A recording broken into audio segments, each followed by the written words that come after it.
Alright, so we're going to check out this Bulldozer excavator toy in this video. It's made by the original toy company. The product line is called Little Rigs for 18 months and up. You have the fireman and the different construction people. Wooden vehicles built quality tough, as you can see here. It's in the kind of orange yellow construction color. It's got the bulldozer front.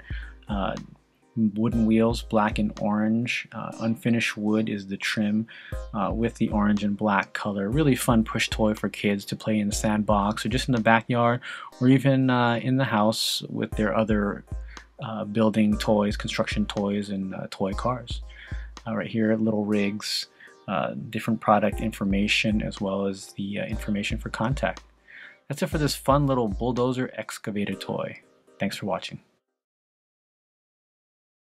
YouTube/PeepMYSteelo.